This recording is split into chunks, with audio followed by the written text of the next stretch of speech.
আমাদের মহামহিম উপরাষ্ট্রপতি জগদীপ ধনখড়জি অসুস্থ, তিনি চিঠি দিয়েছেন আমাদের মহামহিম রাষ্ট্রপতিকে। মাননীয় প্রধানমন্ত্রীও টুইট করেছেন। আমাদের মনটা যদিও বা খারাপ, কারণ কি আমরা মাননীয় উপরাষ্ট্রপতির কাজ তো আমরা দেখেছি দূর থেকে, কিন্তু রাজ্যপাল হিসেবে ওনার যে কাজ, ওনার যে দুর্দণ্ড প্রতাপ এবং বাংলার মানুষের পাশে দাঁড়িয়ে সুখ দুঃখে ওনার যে এই আপরাইটনেস খুব কাছ থেকে আমি এবং আমার সহযোগীরা দেখেছেন। এবং সব সময়তে ওনার রাজভবনের দরজা খোলা থাকতো যে কোনো বিষয়ে। ওনাকে আমরা অত্যন্ত মিস করব এবং আমি জানি যে আমাদের কাছে অফকোর্স হেলথ ইজ প্রায়োরিটি। উপরাষ্ট্রপতি পদে জগদীপ ধনখড়ের ইস্তফা ঘিরে তোলপাড় শুরু হয়েছে জাতীয় রাজনীতিতে। উপরাষ্ট্রপতির পদে ধনখড়ের ইস্তফা গ্রহণ করেছেন রাষ্ট্রপতি। রাজ্যসভায় ধনখড়ের ইস্তফা ঘোষণা হতেই হই হট্টগোল শুরু করে দেন আজ বিরোধীরা। আর বিরোধীদের হট্টগোলে দুপুর 2টো পর্যন্ত আজ মুলতুবি হয়ে যায় রাজ্যসভার অধিবেশন। আচমকা ধনখড়ের ইস্তফা নিয়ে প্রশ্ন তুলতে শুরু করেছে বিরোধীরা। प्रश्नकाल के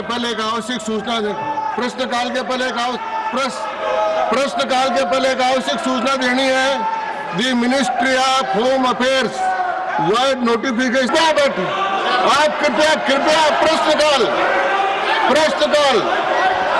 प्रश्नकाल सदन की कार्रवाई 2 बजे तक के लिए स्थगित की जाती है।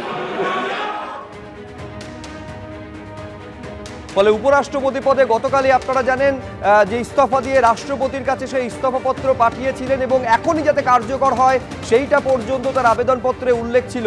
আর তারপরই জগদীপ ধনখড়ের ইস্তফার পর থেকে কিন্তু রীতিমতন বিরোধীদের মধ্যে প্রশ্নচিহ্ন তৈরি হতে শুরু করেছে। এই জগদীপ ধনখড়ের ইস্তফার পেছনে আরএসএস এর হাত দেখতে পাচ্ছেন সিপিএম সাংসদ বিকাশ রঞ্জন ভট্টাচার্য। জগদীপ ধনখড় হঠাৎ পদত্যাগ করাটা রহস্যজনক।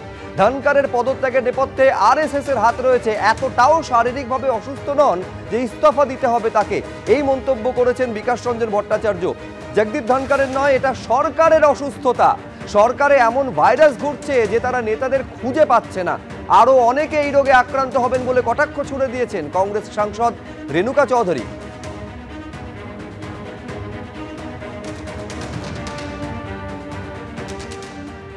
এদিকে জগদীপ ধনখড়ের ইস্তফার পর সুস্থতা কামনা করে পোস্ট করেছেন প্রধানমন্ত্রী, যেখানে তিনি লিখছেন, দেশের সেবা করার জন্য বহু সুযোগ পেয়েছেন জগদীপ ধনখড়। দেশের উপরাষ্ট্রপতি হিসেবে দায়িত্ব সামলেছেন, তার সুস্বাস্থ্য কামনা করি। সোশ্যাল মিডিয়ায় পোস্ট করেছেন প্রধানমন্ত্রী নরেন্দ্র মোদী।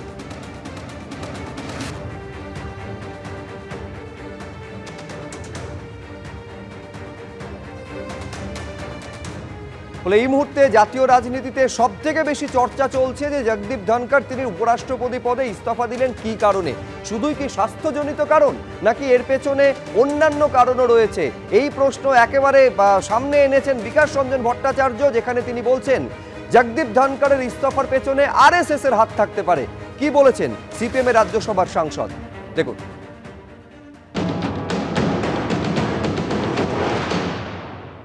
হঠাৎ এরকমভাবে পদত্যাগ করাটা এটা একটা খুবই রহস্যজনক।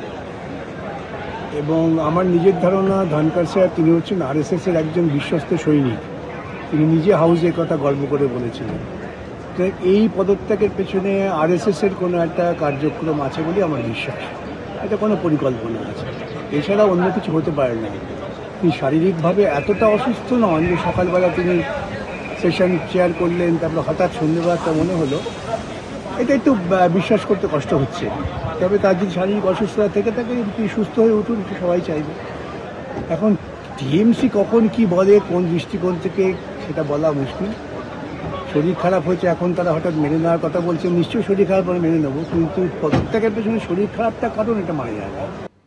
শুধুমাত্র অসুস্থতা এবং সেই কারণে ইস্তফা, এইটা বিরোধীদের অনেকেই মানতে অস্বীকার করছেন, যার মধ্যে বিকাশ রঞ্জন ভট্টাচার্য যেমন রয়েছেন। কংগ্রেসের তরফে একই প্রশ্ন তোলা হচ্ছে যে শুধুমাত্র অসুস্থতার কারণেই কি ইস্তফা দিলেন উপরাষ্ট্রপতির পদ থেকে জগদীপ ধনখড়? এখন যখন এই প্রশ্ন তোলা হচ্ছে, এমনকি আরএসএস এর হাত থাকতে পারে এই প্রশ্ন সিপিএম এর তরফে তোলা হচ্ছে, তখন বিজেপির কি বক্তব্য?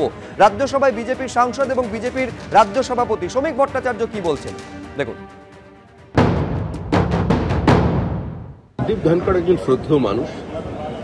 তার সংসদীয় জীবন, তার রাজ্যপাল হিসেবে ভূমিকা এবং রাজ্যসভার চেয়ারম্যান হিসেবে হাউস পরিচালনা করা জানেন। তার মতো একজন ব্যক্তিত্ব যখন শারীরিক কারণে পদত্যাগ করেছেন এবং সেটা লিখিত জানিয়েছেন পাবলিক ডোমেনে, সেটা গ্রহণ করা উচিত। বিরোধিতার জন্য বিরোধিতা মধ্যেও কোনো রাজনীতি খোঁজা কাঙ্ক্ষিত। এখন টিএমসি যে সবসময় উল্টো কথা বলে এটাই মানুষ জানে, এখন একটা সোজা কথা বললে ভালো লাগলো শুনে। উপরাষ্ট্রপতির পদ থেকে জগদীপ ধনখড়ের ইস্তফা পুরোটা সাজানো চিত্রনাট্য, এই মন্তব্য করছেন কংগ্রেস সাংসদ হরিশ রাওয়াত। বিহারে জোট নিয়ে এক ব্যক্তির জন্য সমস্যা হচ্ছে বিজেপির, তাকে পদে বসানোর জন্য ধনখড়ের ইস্তফা কিনা সেই প্রশ্নও তুলেছেন উত্তরাখণ্ডের প্রাক্তন মুখ্যমন্ত্রী।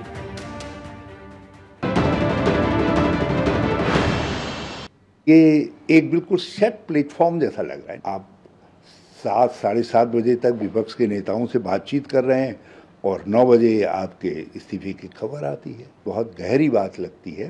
और कुछ सूत्रों जो नाम चल रहे हैं अब उनके बाद देखिए तत्काल नाम चलने भी प्रारंभ हो गए। उन नामों में अधिकांश नाम वो हैं जो किसी न किसी रूप में बिहार के चुनाव को प्रभावित करते हैं।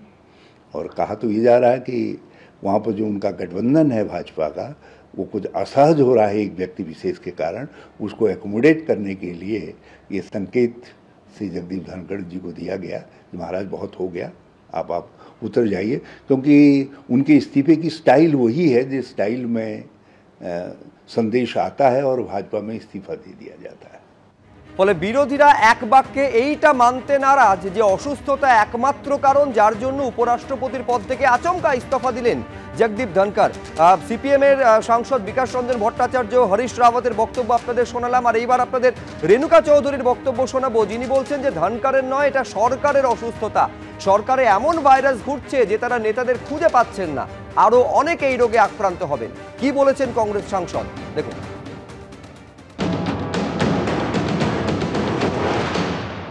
जब तक तो ठीक था, मुझे लगता है सरकार की बीमारी है। सरकार में कोई ऐसा अजीब वायरस घूम रहा है जहां वो एक लीडर को चुन नहीं पा रहे। उम्र की बात आ रही है तो कईयों का नंबर अब आ जाएगी। ये बीमारी सबको फैलेगी, आप देखते रहिए।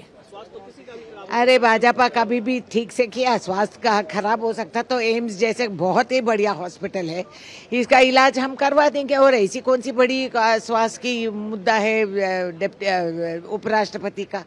वो लंबे जम्बे जाट है, हट्टे कट्टे सब ठीक ठाक है, मगर ये सरकारी बीमारी है, ये अजीब वायरस भाजपा में घूमती रहती है, तो अब आके इनको भी ऐसी लग गई है।